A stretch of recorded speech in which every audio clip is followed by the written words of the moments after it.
If you're watching this on YouTube, you might have noticed that this episode is a week delayed. But if you want to get early access to our episodes, consider becoming a paying member. If you enjoyed this episode, please subscribe and share it with your friends. Thank you for all your support. Hello, everyone. It's great to see you on this warm Melbourne day with a cooler evening as the change came through. That was welcome. I'm Peter Singer. I'm going to be in conversation with Richard Dawkins. Glad some of you know me. This is my city. This is where I was born, grew up, spent most of my life.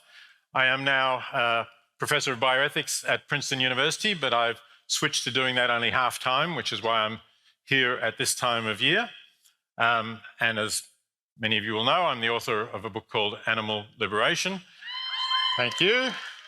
And those of you who cheered, there's a completely updated edition coming out in June, so don't forget to get it. But you're not here to see me, I know. You're here to see and hear Richard Dawkins. I think you probably already know the basic facts about Richard. That's why you're here, but just to run through them. Richard was born in Nairobi, Kenya in 1941. And his parents moved to England when he was 8 years old, so he had some years in Africa. When he went to England, he studied at Oxford University, not at 8, but 18, did zoology, did his PhD under a famous ethologist called Nicholas Tinbergen, whose book on the herring gulls or seagulls I read when I started to become interested in animals. Was a very enlightening study that really treated animals as beings living their own lives, not just running rats through mazes and giving them electric shocks and seeing what happens.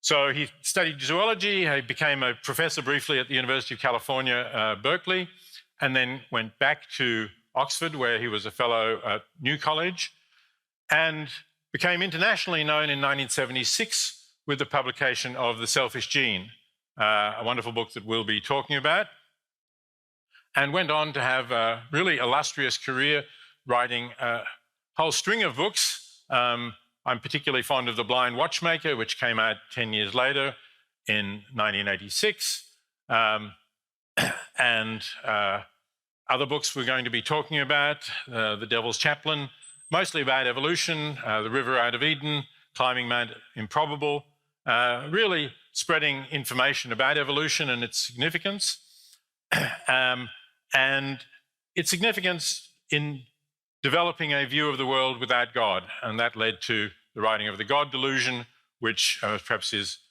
book that caused the most public controversy, particularly in the United States. And he also founded, with proceeds of that, the Richard Dawkins Foundation for Reason and Science, and was appointed in Oxford as the Charles Simonyi Professor for the Public Understanding of Science. And he's been a tremendous promoter of understanding science and the importance of science. He's also written 2 books of essentially autobiography about his life in science, the second of those called A Brief Candle, A Life of Science. So I want you to join me in welcoming Richard Dawkins.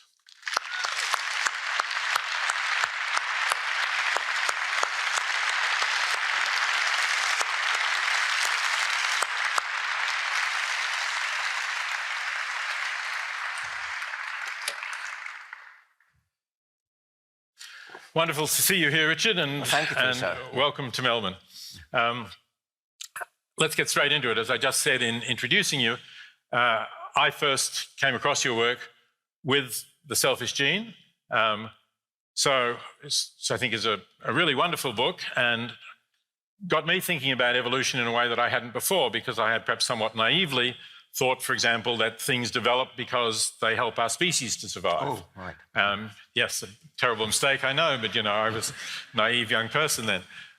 So maybe you could briefly say where the level of evolution is. I mean, I guess the title, The Selfish Gene, gives it away to some extent, but where and why that matters, why it's important to understand that. It really matters because If you think about it, natural selection is the survival of something. And the thing that's special about the gene is that if it survives for a very, very long time in the form of copies of itself. So a gene in the form of copies of itself can potentially survive for millions and millions of years. And so the difference between a successful gene and an unsuccessful gene really matters.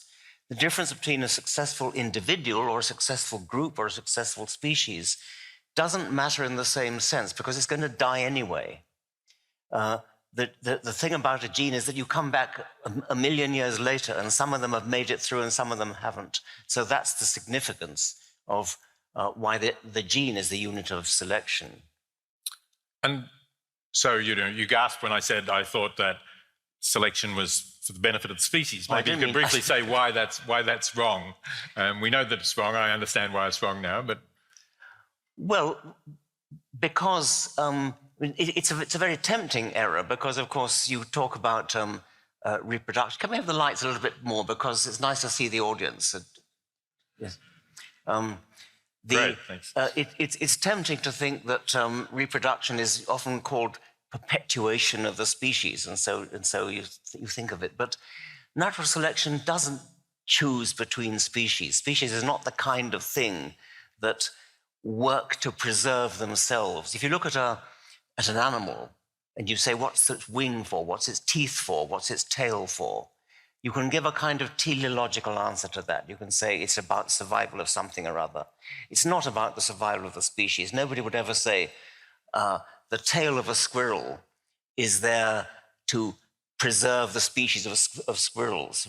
It's about the preserving the individual so the individual can pass on its genes. Right, I think, yes, but it is tempting to say, say cheetahs were good because they stuck around because they could run fast. That's Of course, and that's correct. They run fast and they pass on their genes because they run fast.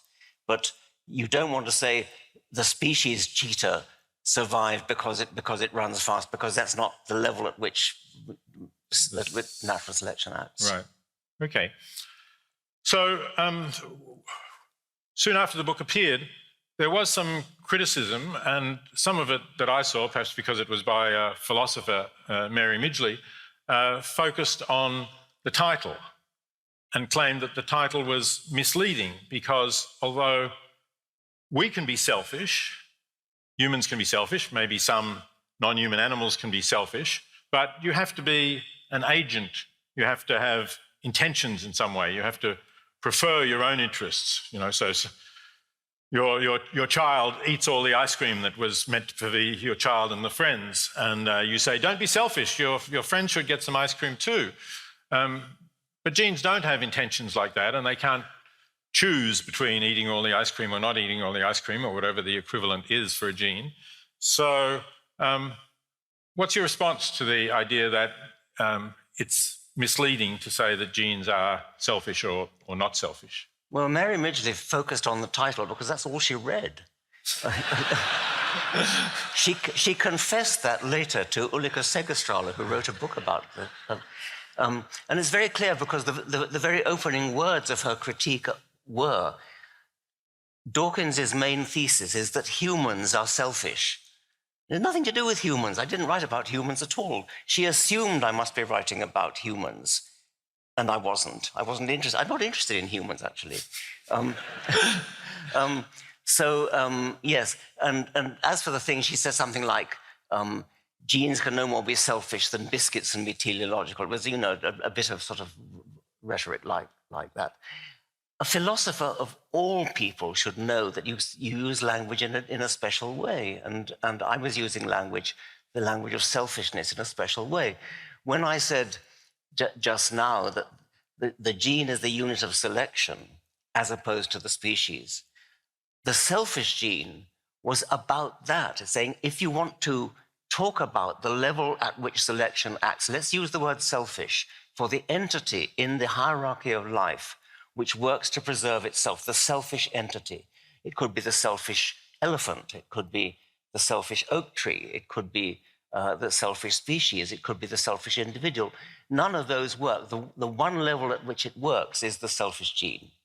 And so that was the point about the selfish gene. If she had read beyond the title to the book itself, the rather extensive footnote to the title, which is the book itself, she would have got the point. Okay, well, I'm not proud of anyone in my field who criticizes books without reading them carefully, so I'll certainly... Or reading them at all. Or reading them at all. Okay, so I'll certainly grant you that point.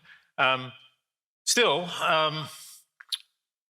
is there no implication there? You said a moment ago you were not really interested in humans, but is there no implication that altruism is either, as and some people have said, maybe not you, that altruism is something that really doesn't evolve? I can't remember who it was. But no, there isn't. The book is actually largely about altruism. It's largely explaining altruism. And several of the chapters in the book are explaining how you get altruism from selfish genes. So the selfish gene programs the individual organism to be altruistic. That's the point. Because that helps the selfish gene to survive. Exactly. It helps the selfish gene to survive if it programs the individual to be altruistic, for example, towards kin, towards those from whom it can expect to get reciprocation. You written a book about that. Yes, the selfish gene is precisely not about the selfish individual. It's about the altruistic individual. And does it allow for altruism beyond altruism towards kin, which is fairly easy to see why that would help genes to survive, and reciprocal altruism, if you're in a cooperative partnership, then yes, that would help the genes to survive. But suppose that I believe that we should be donating some of our spare money that we spend on luxuries to people in developing countries far away, to complete strangers who we'll never see. Yes. Peter's written a wonderful book called The Expanding Circle, which deals with this and starts with the idea that you have altruism towards kin and towards potential reciprocators. And then the idea is it expands outwards towards members of your own species and then even to members of other species. And this expanding circle is a very noble idea. It does not follow from Darwinism directly. Nevertheless, because humans undoubtedly do have this altruistic impulse, the impulse to give to charity, to donate blood, for example, where you're not paid to do so, to feel empathy, to feel sympathy towards individuals who are not only not kin, but haven't the slightest chance of ever being in a position to reciprocate towards you. You feel pity for somebody who's bereft and weeping and in great pain and great distress. We all have this, well, most of us have this feeling of empathy towards people, and that does need explaining. And it doesn't have a simple, naive Darwinian explanation. In order to get the circle to expand, we have to be a bit more sophisticated in our Darwinism. And I try to do this by suggesting that the altruism towards kin and potential reciprocators evolved at a time when our ancestors lived in small groups, villages, small bands like baboons. And at that time, everybody you ever met or had any strong acquaintance with would probably be your kin, or probably be in a position to reciprocate. You knew everybody in the village. You knew that if you did a good turn to anybody in the village, there'd be a good chance that they would reciprocate later in life, because you're going to be with the same people again and again throughout your life. Mostly they're cousins anyway, or they're uncles and nephews and nieces and things anyway. So natural selection does not build into us a kind of cognitive awareness of Hamilton's inclusive fitness equations. We don't actually, we're not programmed by natural selection to calculate coefficients of relationship. We're programmed with rules of thumb. And in our ancestral past, our original ancestral past living in villages, the rule of thumb would have been something like, be nice to everyone, because everyone tends to be kin. Be nice to everyone. That's the rule of thumb. Now, when you live in a big city like Melbourne, everyone is, of course, not kin, but nevertheless, the rule of thumb is still there.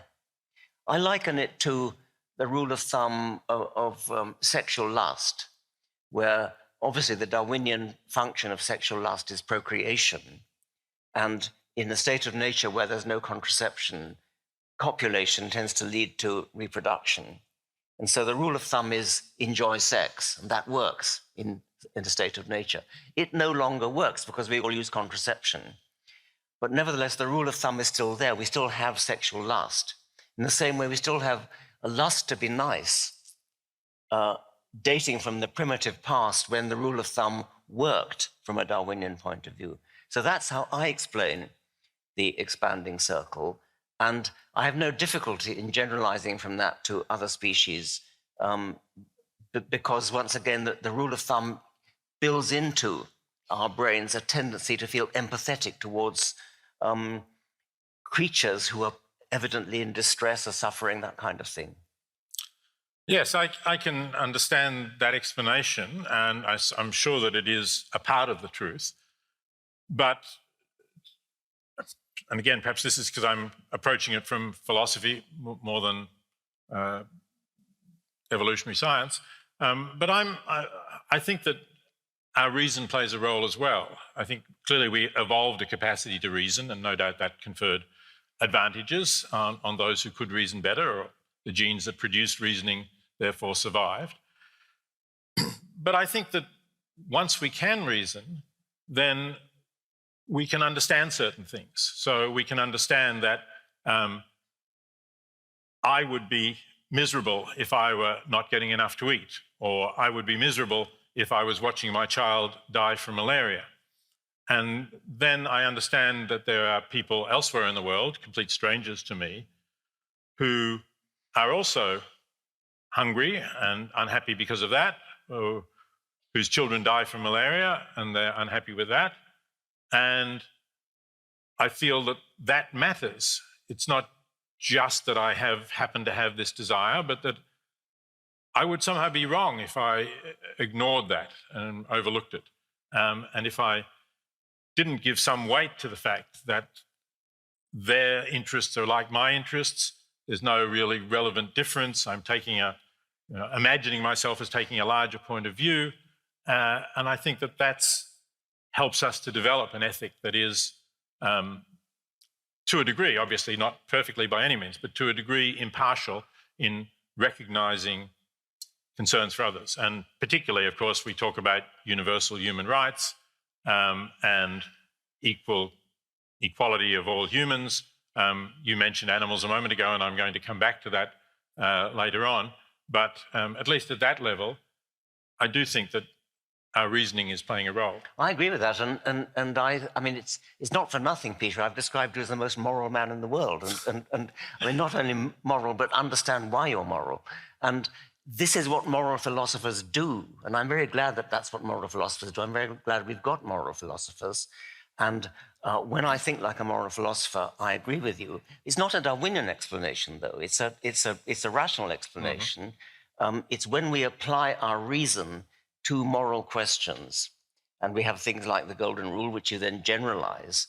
And I'm all for that, and applaud that kind of application of reason to moral questions. But I thought I was being asked for a Darwinian explanation, and if I'm asked for a Darwinian explanation, then I have to produce one. Mm-hmm. Sure. So, but it's interesting then that the Darwinian explanation doesn't have to be all comprehensive, that it can leave room for an explanation in terms of reasons and reasoning process. So it what you just said counts against the idea that we're somehow genetically programmed machines.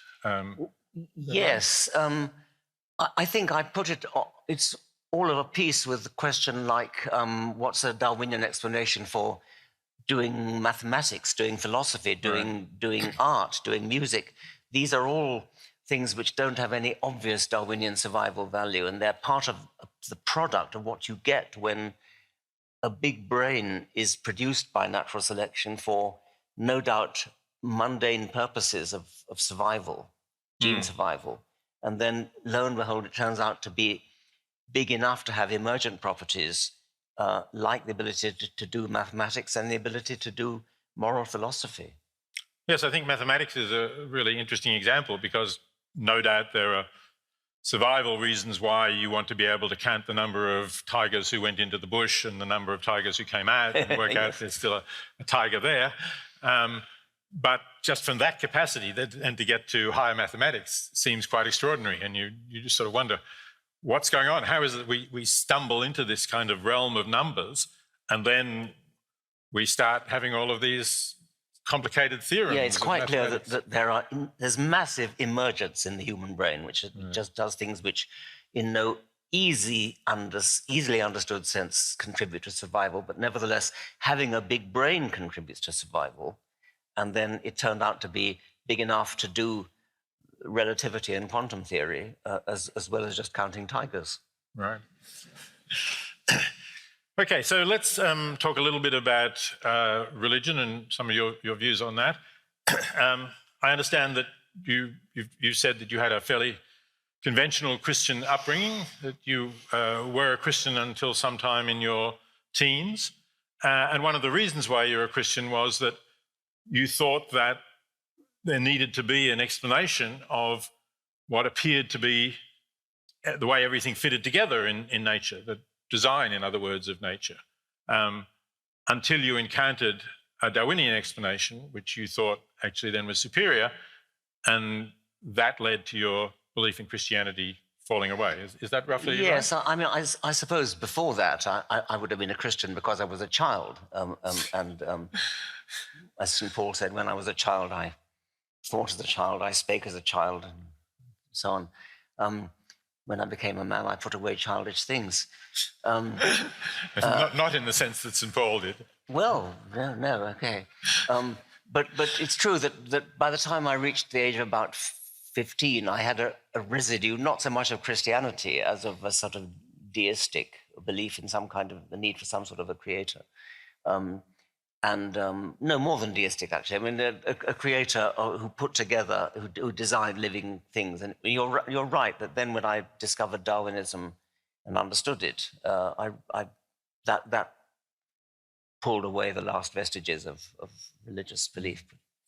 And when you wrote The Blind Watchmaker, which I think is another marvelous book that I greatly enjoyed reading, was that a way to sort of get that realization across to a wider public, that we didn't need to think that the watchmaker or the designer was actually planned? I suppose it was. I mean, I was and am fascinated by the problem of design. It is a stunning fact about living creatures that they are both complex and designed. I mean, they really, really look designed, and they're beautifully designed.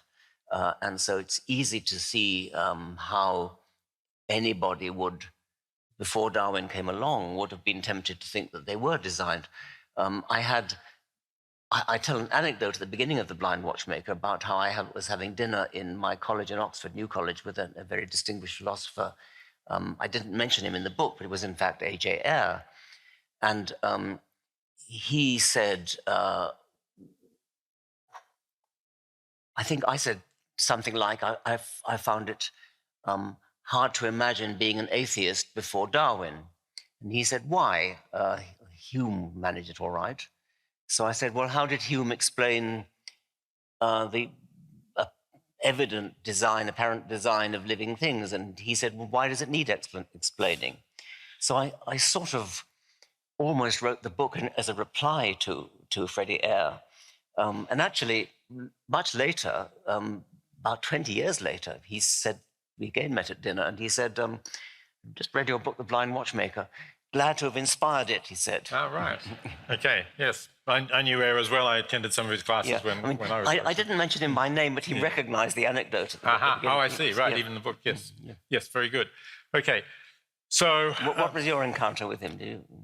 So he was teaching classes. When I went to Oxford as a graduate student after studying here at the University of Melbourne, for my undergraduate and my master's degrees. So I went to Oxford to do graduate work in 1969. And I think Eyre was pretty close to retirement then, but I did go to some of his classes in Oxford. He was most famous in the area that I was working in ethics. He was most famous for having developed, Eyre, let me go back a little bit. Eyre was part of this group of logical positivists, a movement in philosophy that started in Vienna in the 20s. And essentially the view was the only things that are really worth saying are things that can be verified. So it's like, verified through observation, through science, or they're just logical truths of logic. And where did that leave ethics was the question. And Eyre's view was, well, if I want to say that it's wrong to torture people, really what I'm saying is boo to torture. And if I want to say it's good to help people who are hungry and give them food, then I'm saying hooray for helping people who are, hooray for helping people and giving them food when they're hungry. So it was called the boo hooray theory of ethics. I think by the time I got to Oxford, and Eyre published that in a book called Language, Truth and Logic in the 1930s.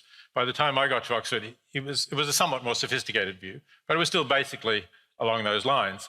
And my problem was that it didn't leave, again, much role for reasoning in ethics. I wanted to say, look, you can make arguments in ethics. You can argue that some things are right and some things are wrong. And it's not just a matter of saying, like you do we're famous for doing this for our football teams in Melbourne, of course, hooray for Hawthorn, boo for Collingwood, which will evoke positive reactions in some people in this audience and negative reactions for others, I guess. But I wanted to think that ethics was more than that. So let me just go back a little bit to the questions about God and religion. You have another book called The Devil's Chaplain, and the title of that book is it is taken from a quote from Darwin, who said something like, I'm not quoting it word for word, a devil's chaplain could tell a terrible story of the cruelties and horrors of nature. And in other words, if you were trying to make an argument for the fact that there isn't an all-powerful God, but there's a devil or something like that, or there's a powerful devil, you would just have to point to nature and all the suffering that occurs in nature. So I take it, so that was the inspiration for that book.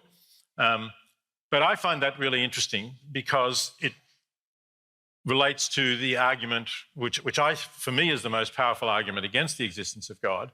In a way, what you did in The Blind Watchmaker was to knock down a very powerful argument for the existence of God.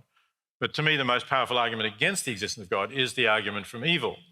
Now, if you just make that to a Christian and say, look, there's a lot of evil in the world, look at what Putin is doing in Ukraine right now, for example, then the reply will come, yes, but God gave us free will, and free will is such a great good that it's worth it, even though some evil people will do terrible things when you give them free will. But the argument that Darwin imagines the devil's chaplain making is immune to that, because it's not talking about the evil that humans using their free will are actually creating, but it's talking about what happens in nature, the suffering in nature. We've seen it here. I'm sure many people here will have seen the images when there were huge floods in the north of Western Australia, and there was a dramatic photo of a group of kangaroos marooned on a tiny island, no bit smaller than this stage, and obviously about to be swept away by rushing waters. So there was no human evil agent causing those kangaroos to drown, and of course this is something that is just going on all the time. Another, I think, rather horrible kind of response to the argument from evil is to say, well, yes, but Adam sinned and we all bear his original sin, and that's why there's suffering in the world. I think that's just an appalling moral view. Not only appalling moral, I mean, it suggests you believe Adam ever existed. Well, that's true too, of course. That's right. But when you talk about the suffering in nature, then, these animals that are suffering are not descended from Adam. So yes. Darwin said something like, I find it impossible to believe in a benevolent deity who would knowingly have created the ichneumonidae. The ichneumonidae are a group of wasps which lay their eggs in the bodies of other insects, and then they eat them alive from within. This is very, very common. Parasitoid insects do that a lot. And it's not just that there is horror in nature, it's that natural selection is actually produces horror. I mean, natural selection is a horrific process. It's about violent death. It's about disease from parasitism. It's about natural selection is a cruel, horrible process which produces the wonderful elegance of a leopard or a cheetah, but it is a cruel, horrible process that does it. It's about dying, violent, horrible deaths, either because of predators or because of starvation or because of parasitism. And it has to be that way. Natural selection wouldn't work if it wasn't horrible. So that's an even more powerful argument against a benevolent deity. Right. Yes, I think it is very powerful. But that leads me to want to ask you another question. So I mentioned my book, Animal Liberation, and I'll ask you something else about that in a moment. But just on this topic, in Animal Liberation, I focused on what we humans are doing to animals, both in factory farms in particular, but also, for example, in the fur industry or in some use of animals in experimentation. But more recently, there's a group of people in the animal movement who think that we ought to think about the suffering of wild animals as well, and whether there are ways in which we can alleviate that. And that's depending on what exactly we do. I mean, that may be a somewhat more controversial area. Now, I think there are some things that we should do to relieve the suffering of wild animals, again, that we perhaps this time inadvertently cause. So if we put up windows that birds are frequently flying into and killing themselves, we might try to change that, put those stickers of decals of birds of prey so that they don't fly into it or something like that. But what about trying to intervene in nature to reduce animal suffering? You have a view about that? Well, good luck with that, Tim. You haven't the hope. No. I mean, I don't think you can get anywhere with that. Lions hunt and kill in horrible ways. Leopards and parasitoid wasps. Nature is a horrible place. It's violent and it's vicious, and you can't get away from that. It's part of natural selection. It's horrible, but it's true. And would that perhaps be a reason for saying that it's not such a terrible thing to replace a forest with a housing estate? Well, no. I mean, I don't think so. I think if you really wanted to, you could shoot all the lions in the world, and then the antelopes wouldn't get. We'd have to distribute birth control for the antelopes, I suppose. Yeah. I think you're onto a loser there, Peter. Well, I do raise this question in the new edition of Animal Liberation coming out that I mentioned. I do raise the question, but I think I'm inclined to agree with you that there would have to be limits to what we can do in that area, certainly.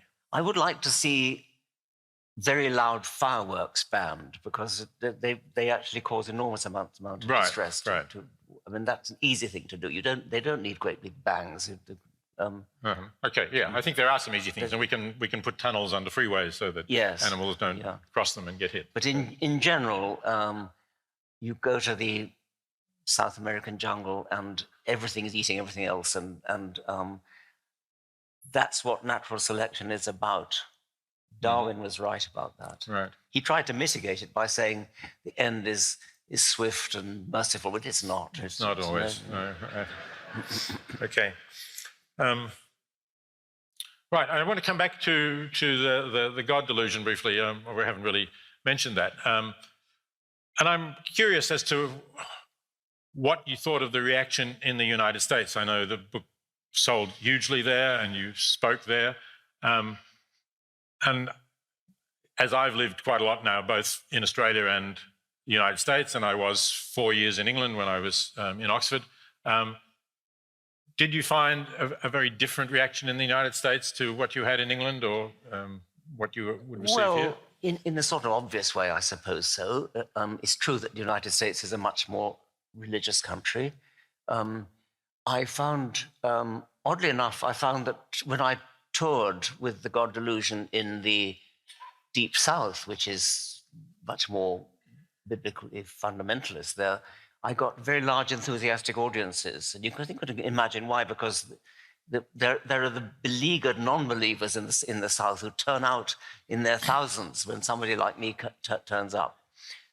Whereas you go to a sophisticated place like San Francisco or New York, there's no big deal. We know that, right? Yeah. One of my first experiences of giving a talk in the South, I was in Charleston, South Carolina, and I gave a talk about animals of the kind that I usually do. And afterwards, there were groups of people, there was an animal organization involved, and we were mingling. And a woman came up to me and asked, without any sort of preliminaries, said, "Professor Singer, I want to know whether you think that the animals are going to be joining us in heaven." Yes. Yeah. No preliminaries.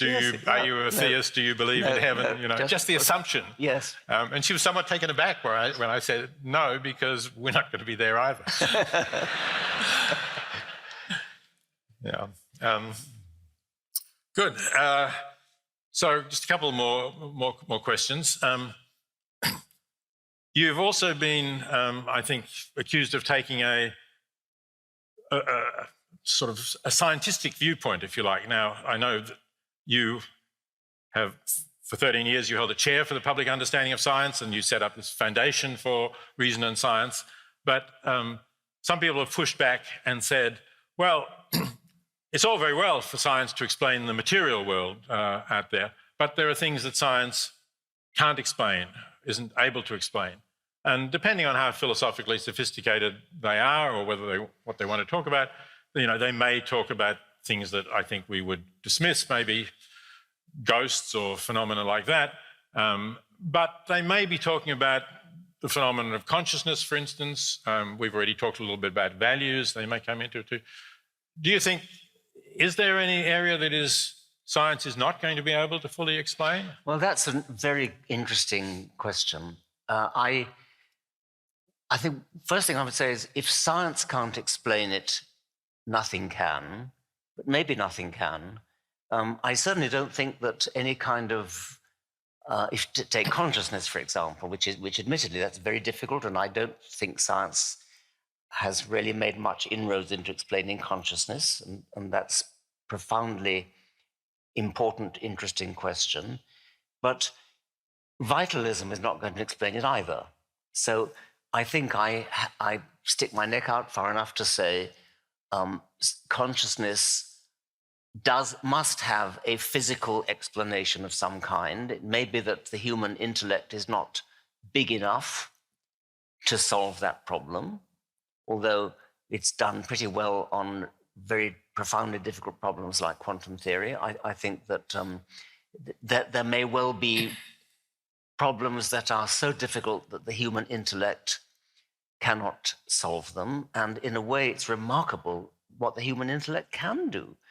Since it was, as we were talking about earlier, since the brain evolved as an organ for survival, for gene survival on the African savannah, why on earth should we expect to solve difficult mathematical, physical, philosophical problems? It's a wonder we managed to solve as many as we have.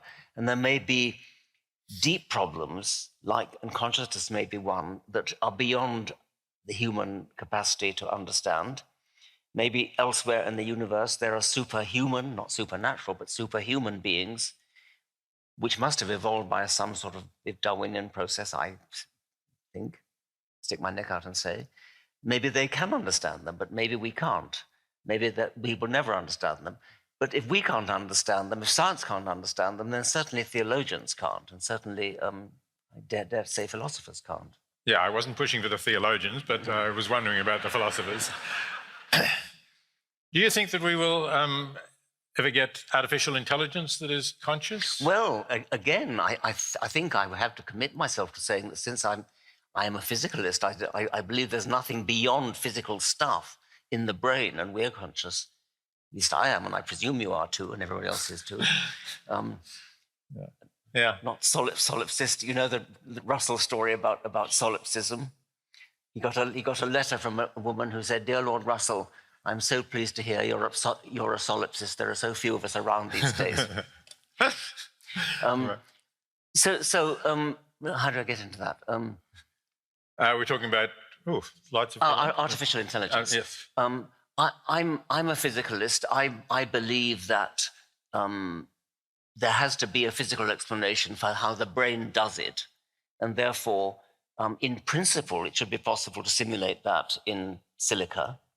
And it's very hard to get your mind around that. It's very hard to imagine feeling pity for a computer when you pull the plug on it or something of that sort. It's something that's foreign to our nature. But I think I'm committed to the belief that it must be possible to simulate everything that we know as consciousness, everything that we know as emotions, etc. Yes.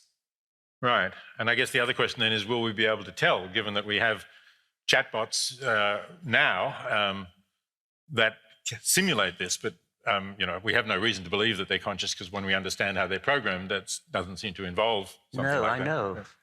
Yes. But I still think, I'm sure you do too, actually, that ultimately it must be possible. I agree. I think ultimately it must be possible.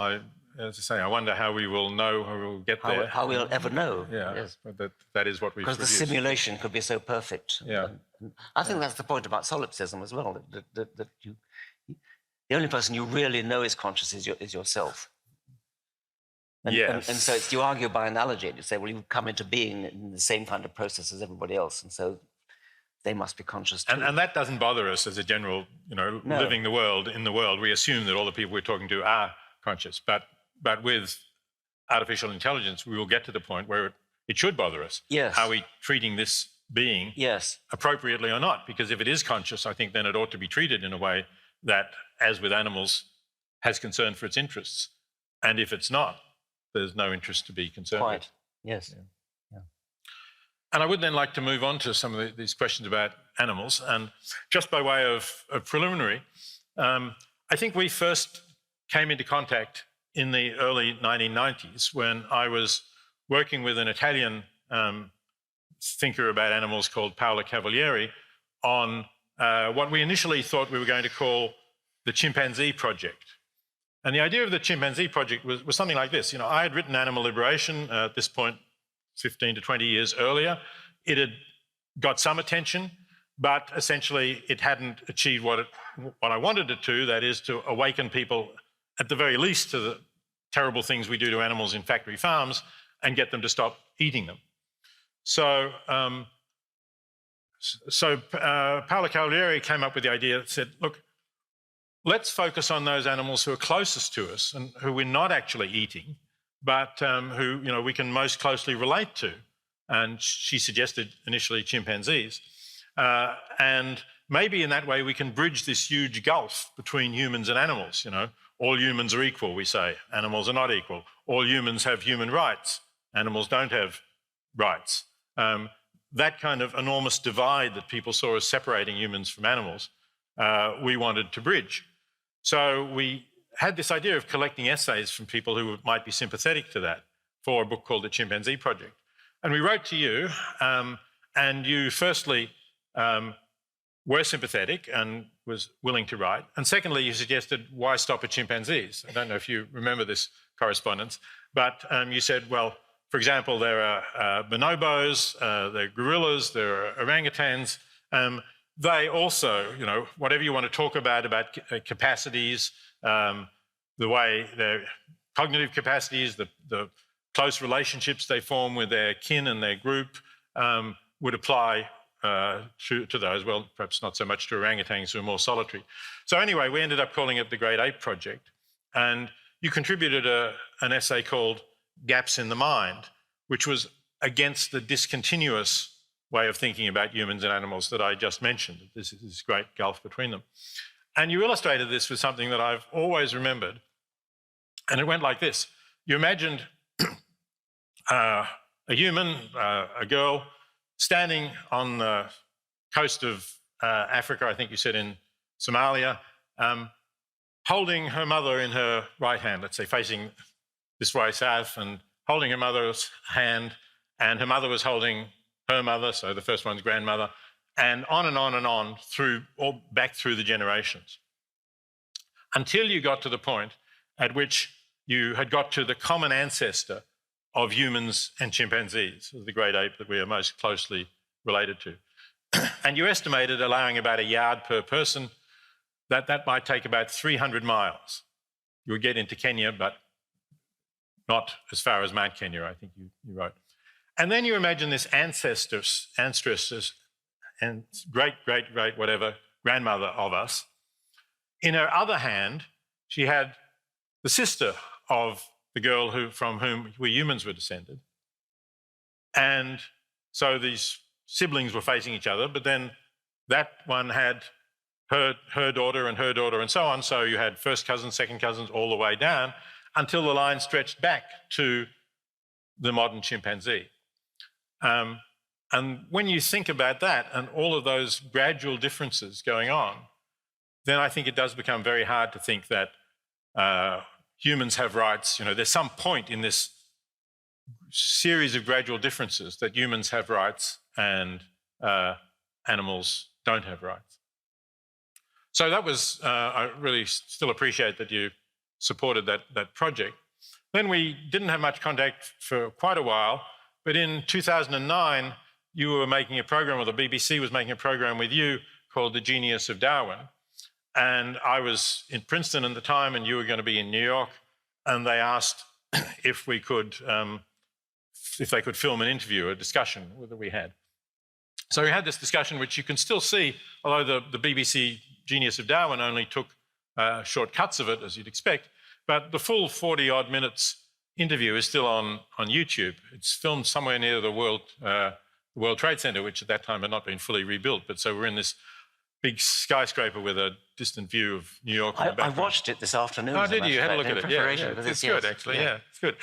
So we talked about the differences between humans and animals, and I think we agreed that ethically, even though we have obviously superior cognitive capacities and no non-human animal could understand what we're talking about now, that wasn't really important for how we ought to treat non-human animals.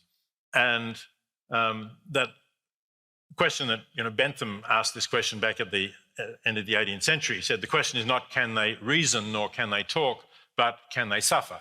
And I think you agreed with that view, that that's what's really important. And I then asked you if you were eating meat, or if you felt you could defend eating meat. And you said, well, I could if animals had good lives. Again, I'm paraphrasing. You may not have said exactly this, and if you watched it this afternoon, you may have seen it more recently than I did. You have. But you said if animals had good lives and were painlessly killed, perhaps I could defend eating meat. But I expect that that's not the case. And what really goes on is unconscionable. And I pushed a little harder and said, yes, but I think if you're eating meat, you have a responsibility to inform yourself about what it's like. And so now I want to come back and ask you, have you informed yourself? And if you have, are you still eating meat? I have not. Well, I believe there's been little improvement. I mean, I think it's probably true that animals are very badly treated in farms and slaughterhouses and being transported to slaughterhouses. We do not eat meat at home. Not a drop of meat ever enters the home. We don't make a fuss when we go out to dinner. If somebody asks us out to dinner, we don't say vegetarian. So it's a compromise, and moved a fairly long way in being purely vegetarian at home. I have something. I mean, that same conversation I suggested. What about eating human roadkills? Because if they've been not deliberately killed, but killed by accident, and if you had any reason to suppose that they didn't mind before they were killed, if they perhaps carried like one carries one. I carry a kidney card that says if I'm killed, my kidneys. I could carry a card saying I don't mind being eaten if I'm killed.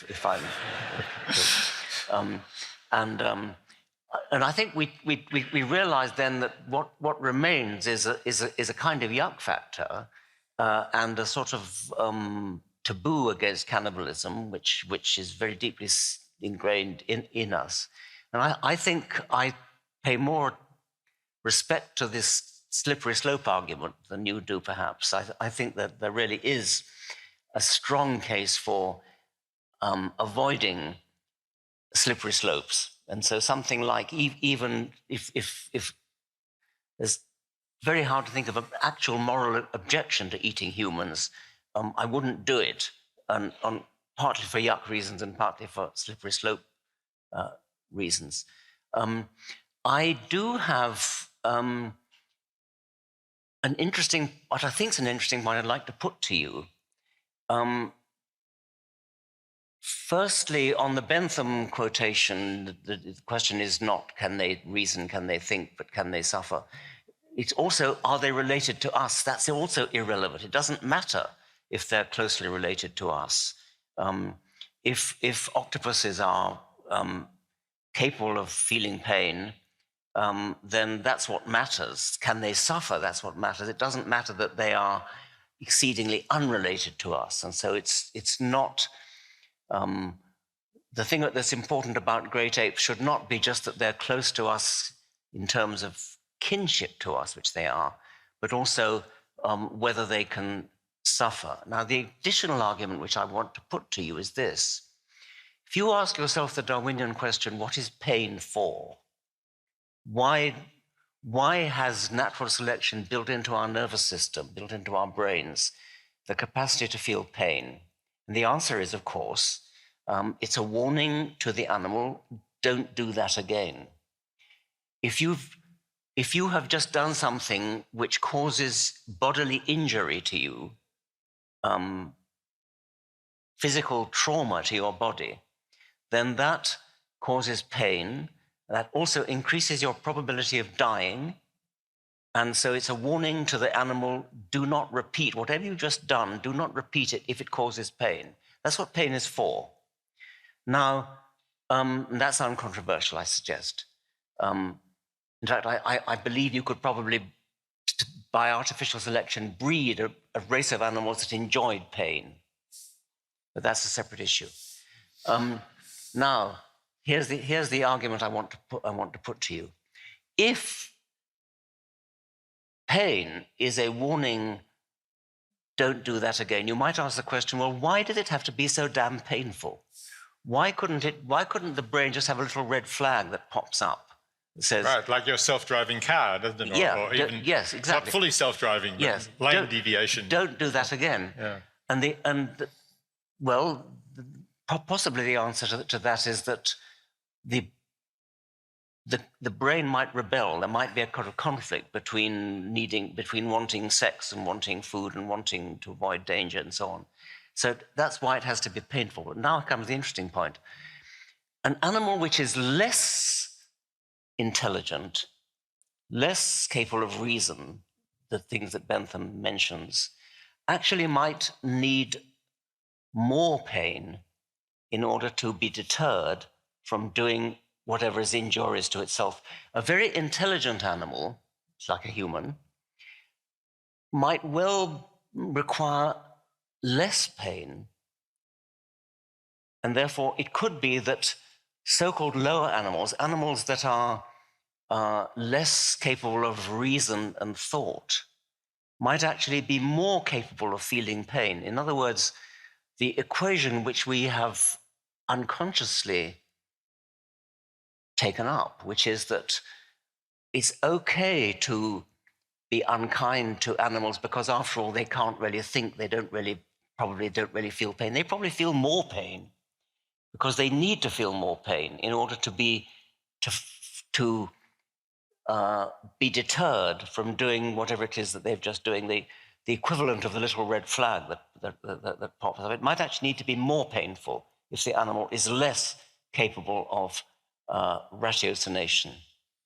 Well, that's a very interesting point. I'm sorry that the new edition of Animal Liberation has already gone to press, and I'm not going to be able to change it anymore and add that interesting possibility.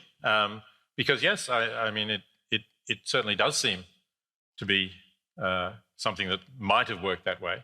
Of course, this gets back to consciousness and its inaccessibility in a way to science, and that is there a way that we can tell whether that hypothesis is correct? I think there probably is not. It's a plausibility argument, but it's a pretty plausible one. Yeah, it does seem so to me. And certainly, I think it has already been said that animals rely on their senses very much, acuity of vision or smell or whatever it is.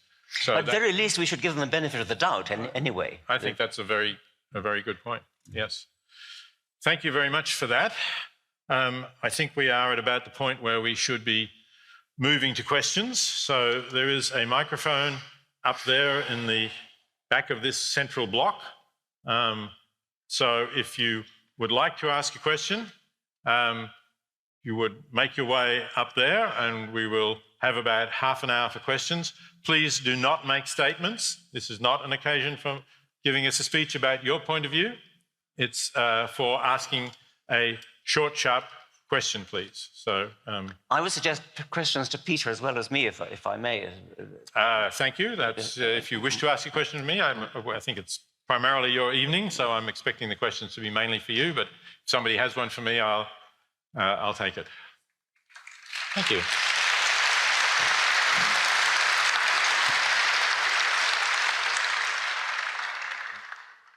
See the people at the microphone? We're a bit dazzled at the moment here. Yeah, it's a bit hard to see the microphone. It was easier when we were just looking people down the front, but there's a number of people there. Okay. So that's where the microphone is. I pointed too high, I'm sorry. Thank you. Okay, we have quite a few. It's probably already more people than we will have time for. But I'm going to do a little bit of sorting. I've noticed that it often happens at events like this. When you ask for questions, the men in the audience raise their hands first or get to the microphone first. So I'm going to ask if there are the first couple of women. I can't really see people there. If there are a couple of women in that line, if they could boldly assert themselves somewhere closer to the front. Thank you. You could get in. Actually, I don't know. I can't see. Is there only one woman there? Yes. Thank you. Another one. Yay. Okay, we've got a couple. So why don't we just mix it up a little bit? Okay. I don't mind who asked the first question. Go ahead if you want. Whoever's at the microphone now, and then we'll go on. Please. Richard, I have a question for you. How would you define consciousness in your own words? That's a question for a philosopher. We have one on the stage. I find it an extremely hard question to answer. It's something that I think we all subjectively know we have.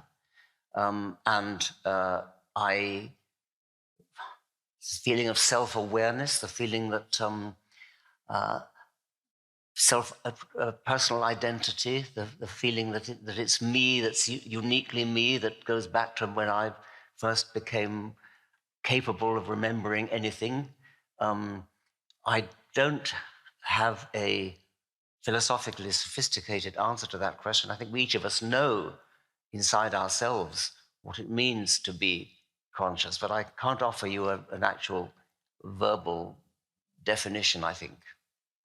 So if I will just jump in a little bit. Firstly, I agree with what you said, but I think that's really self-awareness rather than simply consciousness. Because going back to what you just said about simpler beings without our cognitive abilities, they're not going to be thinking back to themselves and saying, I'm the same bird that was in the nest and now I can fly and I couldn't fly then. I don't think they're going to be thinking that, but they are going to be capable of feeling pain. So I think there's a level of consciousness that doesn't require self-awareness. But it is very difficult to define because you tend to define it with other terms that you then need to go around in circles. Like you can say, well, it's having subjective experiences, but what does that mean?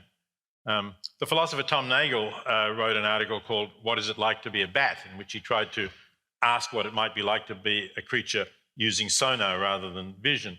And he said there that for a being to be conscious, there has to be something that it is like to be that being. And I think that gives us a reasonable common sense explanation. So I think an example I've used, if there's a stone in your path as you're walking and you think, just for fun, you kick the stone along the road a few times, it's not a problem because there's nothing that it's like to be a stone being kicked. But if it was, let's say, an injured animal that was in the path, say a mouse, and you kicked it along the path for a while just for the amusement of it, that would be wrong because there is something that it's like to be a mouse being kicked. Now, I don't know that we can say more than that, but I'd say that's the difference between saying the mouse is conscious and the stone is not. Yes, next question, please. Thank you. I'll jump in now at the risk of not being a woman. That's fine. I'm not against, I'm egalitarian on this. Consciousness, there have been two, I'm speaking sort of as a lapsed physicist, so I'm coming from a scientific point of view, not philosophical. But I've got a question. There have been two relatively recent, I think, major findings on consciousness. One was sort of Penrose Hameroff work that suggested microtubules in the neurons give rise to consciousness. And there's been some very recent work that suggests there's possibly a truth to that, but it's still a work in progress. The other one is there was a paper in Nature recently that suggested about 500 million years ago, there was a common ancestor which has given rise to a number of conscious orders, I guess, of animals, including primates, I think birds such as ravens and blackbirds, octopus, squid, etc. I guess the question is, should the focus of does this support animal liberation? And is it at odds with humanism, which sort of puts humanity above other creatures when there's 7 billion of us who, almost by necessity, then push animals to the background or other conscious organisms to the background? I think it's impossible to know what other organisms are conscious, and I think the only reason we're confident that each other are conscious is because we come from the same sort of place. We look like each other. I have no idea whether octopuses are conscious. I've a strong emotional suspicion that they are. I don't know what you're talking about. This 500 million years ago, a conscious being gave rise to primates and octopuses. I mean, 500 million years ago is long before that could possibly be correct, I think. But if octopuses are conscious, then they will have evolved it independently, and they very well may have. I don't know how we're ever going to know that. As for the Penrose theory, I am not qualified to judge that, but it's still a physical theory. It's not. There's nothing mystical about it. Yeah, exactly. Yeah. And maybe it was 50 million, not 500 million. But that's my well, no. But if it was a common ancestor of the octopus and the vertebrates, it's going to have to be a lot more than 50 million. Than that. It's going to be more than a billion. But I think the interesting thing about the octopus, and I do think that octopus, I mean, it's very hard to explain their behaviour without assuming consciousness, I think. But you could say the same about the computer, couldn't you? Well, it's possible, I suppose, yes. I think octopuses are conscious, but I couldn't defend that. I see, yeah. Okay, I mean, they weren't created with an intention to make beings to do things in the way that computers are. So I think that they probably are. You did ask a question about whether this pushes animals into the background. I don't think so. Humanism does. Yeah, I mean, it's true that there's a lot of us, and in fact, we've pushed them into the background, and we've also, of course, greatly affected the kinds of non-human animals that exist, because the number of chickens in the world now, I think, is vastly in excess of the other birds of any individual species, and even, I think, close to equaling the number of birds in total, because we rear something like 60 or 70 billion of them each year. So we are pushing, we are changing things through our dominance of the planet. There's no question that we dominate it and change it in that way. But ethically, I don't see that there's a justification for us ignoring the interests of the others, given that at least it's highly probable that they do feel pain. Thank you. Let's have the next question. Hello. Hi. When did humanity peak? When did it peak? When does humanity what? When did humanity peak, I think? Is that right? Yeah. Be nice to think we haven't peaked yet, wouldn't it? I don't think that there ever is a peak in evolution. It just goes on as natural selection favours different things. It's an interesting question whether humans are going to go on evolving, and there are reasons to think that we're a bit different in that we've rather feather-bedded ourselves and no longer are subject to the cutting edge of natural selection.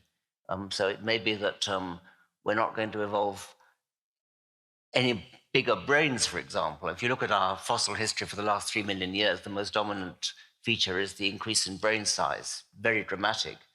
And there's no reason to think that's going to go on. In order for that to go on, it will be necessary that bigger-brained individuals have the most children. This idea that we've peaked, this is kind of irrelevant, but I can't refrain from telling you. I published Animal Liberation when I was 29, and I was appointed a professor at Monash at 31. And a year or two after that, an acquaintance said to me, "It must be difficult for you having peaked so early." Okay, let's take the next question. This is a question for both of you. I'm assuming both of you are vegetarian, but not as far as vegan. I just wanted to know what you thought of hunting and fishing for the purposes of both survival and for sport. Well, Richard, you can go first, and then I'll say something about my views. You may have both answered this later on. I'm not a big reader, so I'd answer it for my sake, please. I have no respect for anybody who hunts and fishes for sport.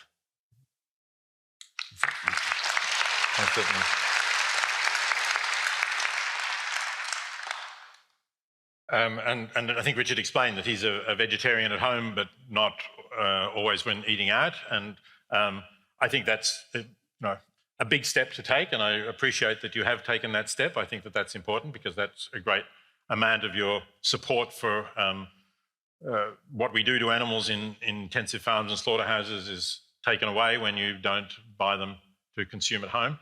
I describe myself as a flexible vegan. I request vegan food when I can get it. We just had something to eat before this event, and I'd asked the organiser to provide vegan food, and it was provided. So mostly what I eat is vegan, but I'm not absolutely strict about that. And particularly, I think the animal product that is most readily accessible, that I think could best be justified, is eggs from truly free-ranging hens, because I think they do have reasonable lives. It's true that the males of the laying breeds will get sorted and killed within the first day of hatching. And it's also true that the laying hens, once their rate of lay drops off, or even after a year or so, will also get sent out to slaughter.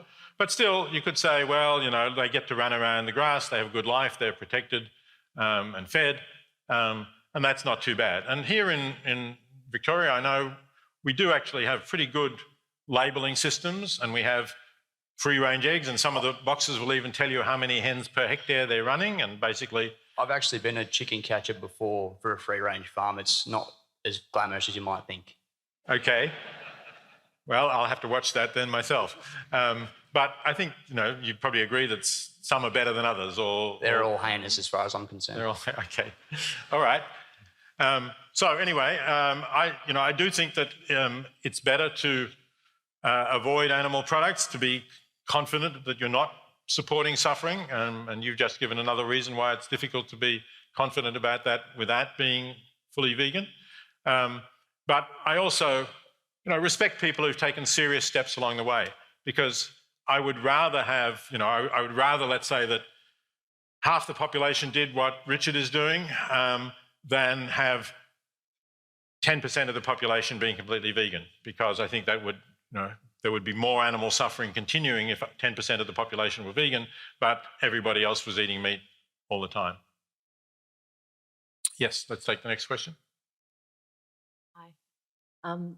I've just got a two-part evolution question. The first you may have already answered, so perhaps ignore, but given that contraception is largely taken up more commonly in highly educated and perhaps less available to less educated people, and perhaps also not taken on by more religious people, do you think we are evolutionary moving towards being less scientific? And secondly, how do you feel that artificial intelligence will impact evolution ongoing? I think the first question is about contraception being more prevalent among highly educated people. If there were a strong genetic component to that, then there would be an evolutionary trend. It's controversial how much of a genetic component there is. It seems certain there's a strong genetic component in IQ as measured. That's been shown in twin studies, for example, where if you compare monozygotic twins, identical twins, how much they resemble each other compared to fraternal twins who are less closely related, and you say, what is the extra correlation between identical twins to fraternal twins, then IQ does come out fairly high. So there is a strong genetic component in IQ, but you said educated, and plenty of people who have high IQ are not well educated because of economic circumstances, and so I thought perhaps less scientific rather than less intelligent. Well, no, not. I don't know. I mean, I think that it's probably hard to say that there's an evolutionary trend towards less scientific education, something of that sort. I wouldn't wish to say that. You're treading politically dangerous ground too when you get into that kind of thing.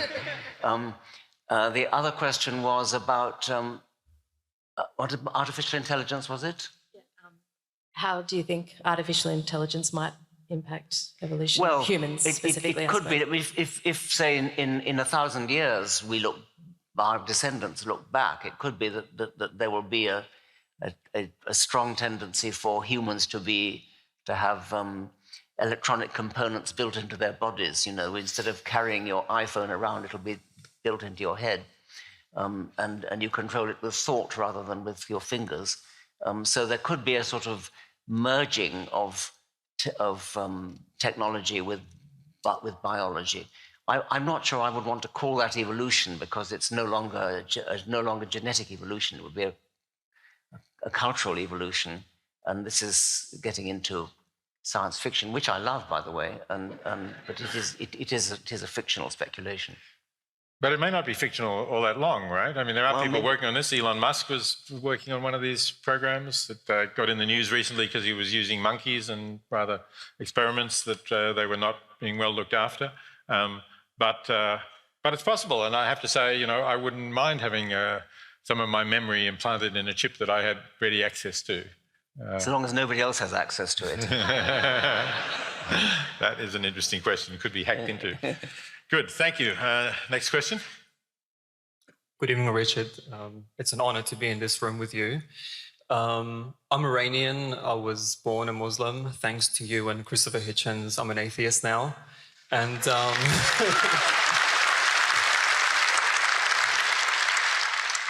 I embraced secular values. I believe in secular values, and I believe that the Western civilization has made tremendous improvements and advancements.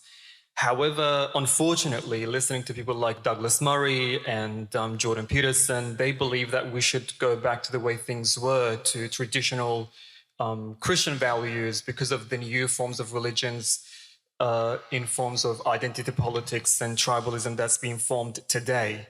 And that we should go back to Catholic values and Christian values and embrace where we came from. You know, these are the words of Douglas Murray.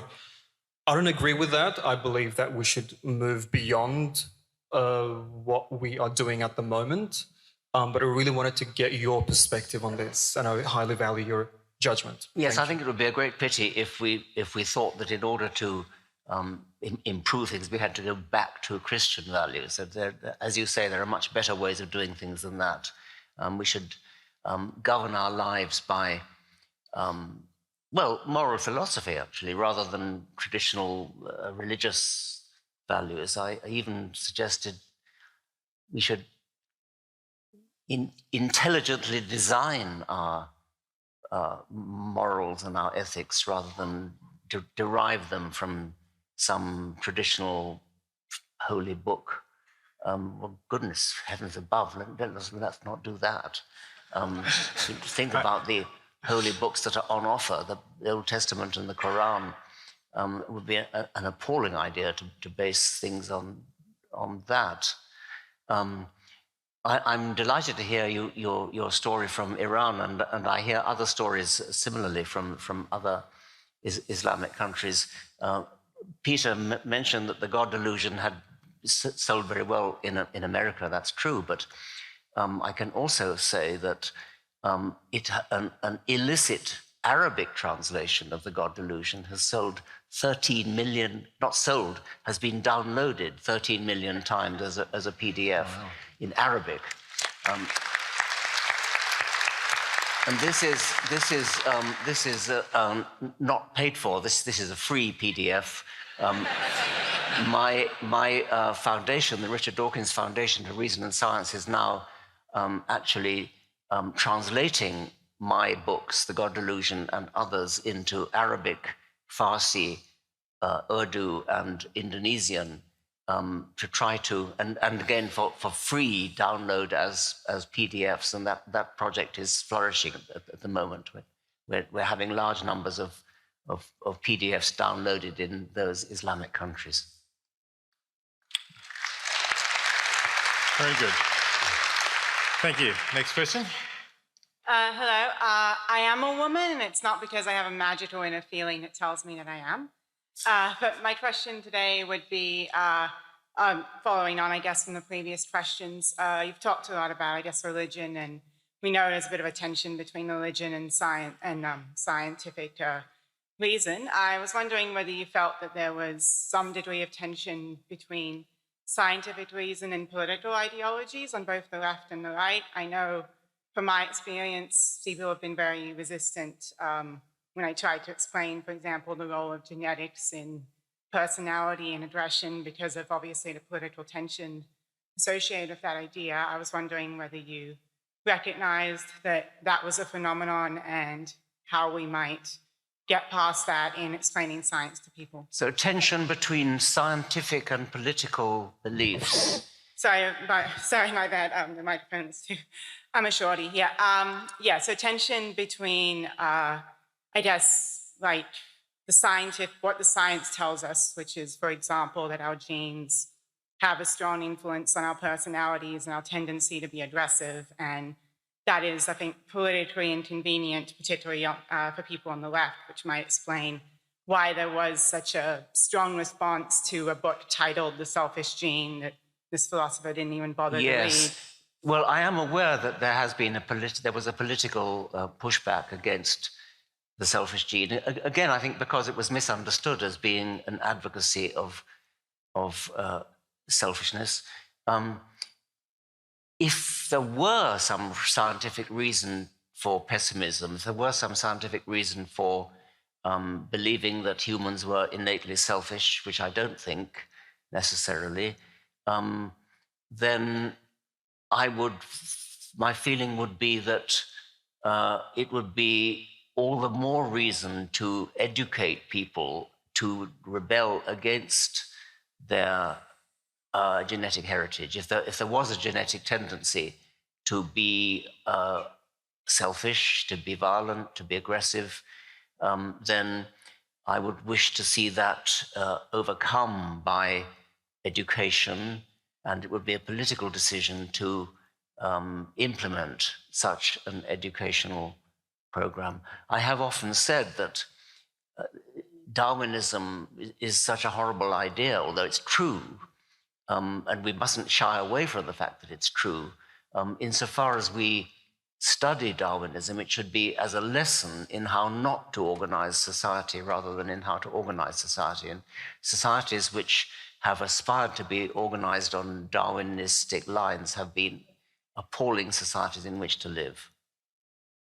Yeah, I absolutely agree. I guess the other part of my question is, given that people on the left don't like these ideas, how would we go about communicating them despite... I think there's a confusion among some people on the left into thinking that if there's a scientific reason for believing something is true, then you should oppose the truth of it rather than try to educate people out of it. So that I have been attacked on the left in Britain, for example, and by people who try to make out that it must not be allowed to be true that certain scientific things are there, because it would be so nasty if it were. I prefer to say maybe they are nasty, so then let's try to change things by education. But let me just add, I think there's also a kind of a heritage of Marxist ideology here, because Marx thought that there is no such thing as human nature, that if you transform the economic basis of society, you will transform human nature. So if we all own the means of production in common, then instead of having the egoistic, selfish individuals of capitalism, we'll have the cooperative, socially benevolent individuals of the communist society. Obviously, that didn't happen when the Soviet Union was established. But I think there's still a lingering of that tradition, which is an anti-idea that there is a genetic basis to human nature. Let's have the next question, please. Firstly, just thank you for the common sense and reason that you have both brought to our world and our lives. My question is quite simple. If Charles Darwin was sitting on the stage with you right now, what would you ask him and what would you say to him? Something a little bit like that happened to me. A Japanese television company dressed up an actor as Charles Darwin. And he came to my door and knocked on the door, and I opened the door to him, and I knew it was going to happen. I mean, wasn't impromptu. And so I sort of said, I was delighted to meet you, sir, and come upstairs and we'll talk. There it was more a question of what he could learn about what had happened since he was around. And so I was supposed to bring him up to date, and I told him about Mendel, I told him about DNA, and he played his part well and was duly enlightened by what I had to say. I would be awestruck, obviously. I would be delighted to make his acquaintance. He was, Dan Dennett said, if I had to give a prize for the greatest idea anyone ever had, I'd give it to Darwin ahead of everybody else. Yes, I would be awestruck. I'm not sure what I would ask him. I think I would just sort of vanish into quietness, really. All right, we have time maybe for two more questions. Peter, do you want to answer that one quickly? Sorry? Did anything come to your mind, Peter? Did anything come to my mind about what I would ask Darwin? Yes. So as you know, I'm more interested in ethics. Darwin said a lot of positive things about animals. He wrote one of his less well-known works is called The Expression of the Emotions in Humans, in Animals. And he says things like, it is only a matter of degree. It's not that there's a wholly different kind of humans and non-humans. So I suppose I would invite him to look at what we're doing to animals today. And again, I would especially focus on factory farming, which, because of its scale, that's dwarfs all of the other harms that we inflict on animals. Something like 80 billion animals raised and slaughtered in factory farms each year worldwide. And I would ask him to comment on that. And this would be, I guess I would hope that he would say something that could be used to try to reduce this. So this would be a rather more pragmatic question than an inquiry. But I would like to know what he would think of this world that we've created. Thank you. Next question. Hi, Richard. Hi, guys. This question is from my dad. So my family and I are ex-Muslim, and just living in the age of social media, it's common for people to share verses of the Quran and like the Holy Bible, I guess. However, these are the posts that often get banned and accounts suspended. So what would you, what's your opinion on that? And is there something that you... Didn't quite hear something about the account suspended? What? Oh, so just when people express themselves, especially through verses on like the Quran, it often leads to account suspensions and like... If they criticize the Quran? No, just like general expression and just... So you can't quote the Quran on Twitter, you're saying, without getting your account suspended? Is it particular verses that are being quoted? Yeah, like certain verses and certain ideas that are expressed are often... So they're verses that would be regarded as offensive to people who are not pious Muslims? Is that... I think, yeah, just in regards to like life. And I know your opinion on like the Quran and stuff, but... I've never heard of people having their accounts suspended for quoting the Quran. I thought rather the reverse, that you get your account suspended if you criticize the Quran. No, it's... Oh, that's not my information. Especially with like Islamic countries. Can you tell us what verses? Are you able to quote a verse so that we have I wouldn't know. It's from my dad. Oh, in Islamic countries? Yeah. Oh, well, that's different. You mean in Islamic countries your account gets suspended? Yes. Oh, I believe that, yes. Okay, yes. My response to that, I don't approve of your account being suspended. I believe in freedom of speech. Thank you. Thanks a lot. Okay, I think we have to make this the last question. Thanks. Sorry about the others who are waiting in Richard, line. thanks so much for coming to Melbourne. Just wondering how you reconcile the philosophical and ethical, understandable drive to be vegetarianism with the selfish gene that's got us to this point, eating meat. Is that a question? Yes. How do I reconcile? Well, the drive to be vegetarianism with the fact that we've arrived at this point over many years as essentially omnivores, but eating meat. Yes, we have arrived as omnivores, and there's no doubt about that we are biologically omnivores. It doesn't mean we have to be omnivores. We can have ethical reasons for being vegetarian, so we might have to take special dietary steps. I don't know whether Peter takes extra vitamin pills or anything like that. I take B12. That's the only supplement that I take. But we're omnivores. We're not. If we were intelligent lions, then I think it would be probably impossible, it wouldn't. The ethical considerations would be overruled by dietary ones. But we're omnivores, and so we can cope with it. Thank you. But I'd like to push back a little bit, if you don't mind, about the assumption there that because we've evolved in this way, therefore in some way it's all right to continue to do it. And I think that's not true, because we've also evolved through a lot of violence and conflict. Those humans who are around today, probably our ancestors, got rid of some other people. Certainly, we're here in Australia. We know that if we're not of Indigenous descent, then we know that our ancestors or well, not all of us, depends when our ancestors came, I suppose, but that a lot of them did push Indigenous people off the lands, but that's no justification for continuing to do so or saying, therefore, because we got here by that reason, that way, it's okay to keep doing it. We're evolved to walk around naked. Right. Good. I think we have to bring this to an end.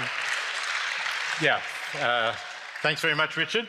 But before I do thank this and end it, so let me say it's been a great pleasure having you here and talking to you and having this conversation. I've greatly enjoyed that.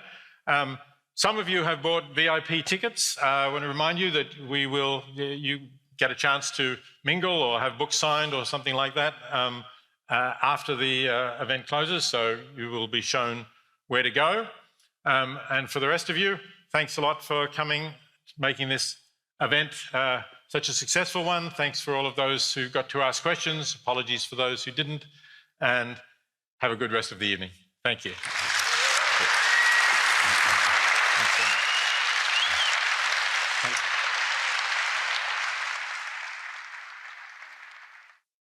If you enjoyed this episode, you can show some support by subscribing to the podcast, sharing it with your friends, and leaving a review.